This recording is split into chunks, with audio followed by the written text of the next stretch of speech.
I am so happy this has happened. I am just dramatically, tremendously happy this has happened. And this is just amazing. Hopefully this is going to be the end of it, right? Quick little bombing, topple a regime, head back home, and everything will be great.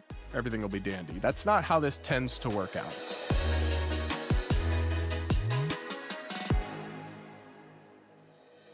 Let's talk about the streamer Asmongold, who is, of course, a little bit all over the place politically and is a very controversial figure. I've certainly disagreed with some of his takes. I've appreciated others, but when he delves into the world of politics, it very quickly leads to controversy. People love to hate him. And he is out here speaking about the conflict with Iran, the war with Iran, according to President Trump. He did call it a war, and it is objectively a war. And Asmongold has been critical of regime change and interventionism in the past, but he does find himself in full support of what President Trump is doing here. Let's play this clip, and then we're going to get into the pretty bizarre, in my view, pretty unhinged attempt to cancel him simply because of what he says here and elsewhere in his coverage of this unfolding story. Listen to this. Yeah, no, it's a total blowout. Like, I am so happy this has happened. I am just dramatically, tremendously happy this has happened. I know that, obviously I've talked about it for a long time, about how big of a problem Iran is and everything. I was a big supporter of us bombing them before, and now we're bombing them again. And this is just amazing. Hopefully this is going to be the end of it, right? And so, yeah. Same, thank goodness. Exactly, man. And we'll look at some of the other things that have happened, but it's just been a total and complete blowout. So, listen, you certainly don't have to agree with his take here. I think he is far too quick to assume this is going to work out amazingly, and it's just going to be a quick little bombing, topple a regime, head back home, and everything will be great. Everything will be dandy. That's not how this tends to work out in other countries where we've tried it, but who knows? Maybe he's right. Honestly, what I would say is that, with no shade intended to him, I'm not sure that he's who we should be looking to for analysis and insight on these kinds of complicated geopolitical affairs. But I'm not like scandalized or outraged by him simply supporting the intervention in Iran. A lot of people support it. It's the position of the president. I mean, that's just like normal political discourse, but he's faced a pretty unhinged backlash and even an attempt to cancel him because of it. So, like, someone wrote, reacting to the clip of this on X, effing pathetic about him being supportive of this. Now, Zach, who is Asmongold, replied to this and said, pathetic because I listen to actual Iranians rather than fat, gay Western communists? Hopefully now, with their military decapitated, the Iranian people can take back their country from the oppressive regime. And I'll say that I understand this impulse. I have some friends and acquaintances and people I've met through work as well, and in this influencer and commentary space, who are Iranian, and the people of Iran have just been so horrifically, brutally oppressed by the regime. It makes total sense to me that they would be celebrating the downfall of the regime and of these evil leaders, and that they would want the U.S. to intervene. Now, that doesn't, just because they feel that way, doesn't answer any of the questions about the legality and constitutionality of what President Trump has done, which I discussed before at great length. And it also doesn't guarantee that what comes next will be better. So you topple a regime, and then what? Right? Because it's easy to just go in and drop bombs and just cause havoc and chaos and destruction and kill people. But actually rebuilding a regime can be an incredibly difficult, dangerous, expensive, and time-consuming process. I mean, think about how many years we spent in Afghanistan trying to prop up an alternative government, only for it to immediately collapse the second we pulled out and the Taliban to take control again.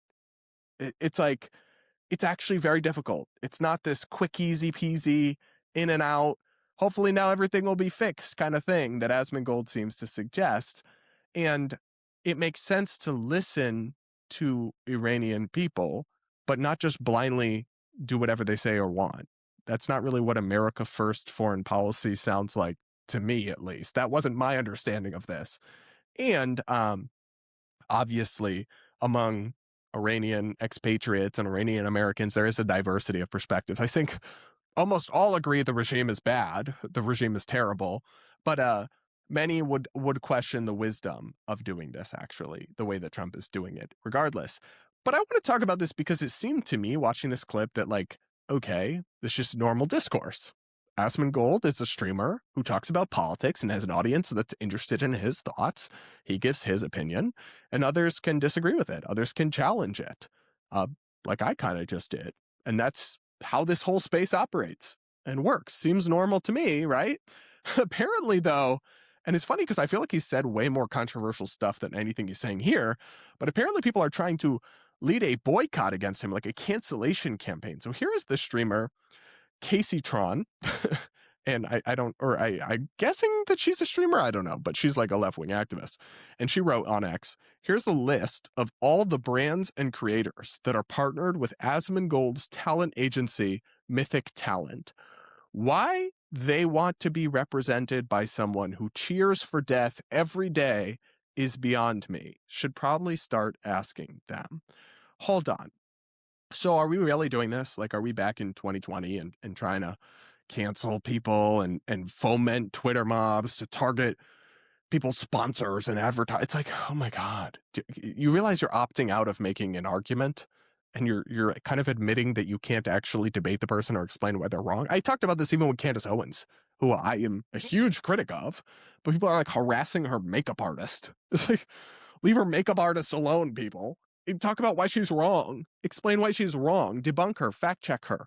Right? But don't do this. This just makes you look petty and mischievous and illiberal. And it gives credence to, like, this has created the forbidden fruit effect. This is why, like, Nick Fuentes is popular all of a sudden and all this other stuff. It's because they literally debanked him for being too problematic. If they just let him rant his crazy crap into the wind years ago, he never would have become so big in the first place. So this kind of thing tends to backfire, tends to make people actually more interested in what someone has to say when you tell them, when you like literally try to silence anybody. And think about the layers of connection. So what this girl is saying is, here's a list of the brands and creators that partner with the talent agency that also works with Asmongold. And he's saying, and she's saying, why do these brands and these creators want to be represented by someone who cheers for death every day, referring to Asmongold? But they're literally, it's not like Asmongold is their representative. It's not like, what? There's like a layer of separation there. You're going after companies and other creators simply for, and targeting them simply because their representatives represent someone else who has opinions that hurt your fifis. Like, do you not see how irrational and unreasonable and snowflakey that comes across? It's like you're not even just targeting Asmongold and trying to get him deplatformed, or I don't think he has sponsors, but I guess you could go after like Kick or whatever he streams on and try to take him down. I would have an issue with that, because that would be, again, like kind of a bitch move and kind of admitting you don't actually want to argue with somebody and you're just trying to snitch to the manager and get their account taken down. But it's like exponentially worse when you're targeting the brands and the creators that are not even involved with Asmongold. They might literally be actively against what Trump is doing, fundraising against it, speaking out against it, and here you are egging on harassment campaigns against them because of like 2 degrees of separation and an implied like association or endorsement or guilt by association that literally doesn't exist. It's just, this is not how PR works. It's like not how anything works, that you can just imbue onto people the views of other people that are also. It's funny, I recently met with a publicist off the record, and I can just tell you, just to chit chat, and he has clients who are literally like actively the opposite politically, the most extreme opposite takes you can imagine.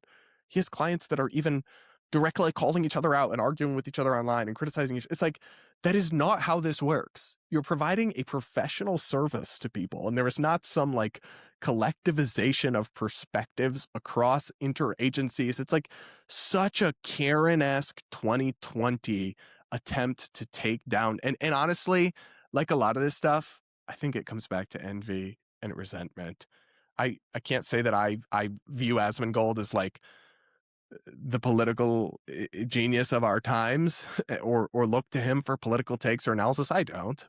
But there's like a deranged level of hatred for him, especially among left-wing content creators. I saw somebody else, another left-wing YouTuber, comparing him like to a Nazi in like the Fourth Reich or something because he's supporting the strikes against Iran. It's like all of y'all need to take a million chill pills and get a grip. And I don't know, like, I can't believe people are still doing this, but it's not going to work. If they keep going ham on this, they're only going to make him more popular and convince more people that they should check out what he has to say. So listen, do I agree with Asmongold? No, not really on this. Do I want to see creators who are like 2 degrees separated from him harassed into oblivion until he stops saying things that are mainstream opinions on current events? No. What are we doing here, folks? Some of y'all desperately need to touch grass, and it shows. That's just my take on it, though. You guys will have to let me know what you think in the comments below. Make sure you're subscribed if you aren't yet. Yada, yada, yeah. And guys, that'll be it for today's episode of the Brad vs. Everyone podcast. Thanks so much for listening, and we'll talk again real soon.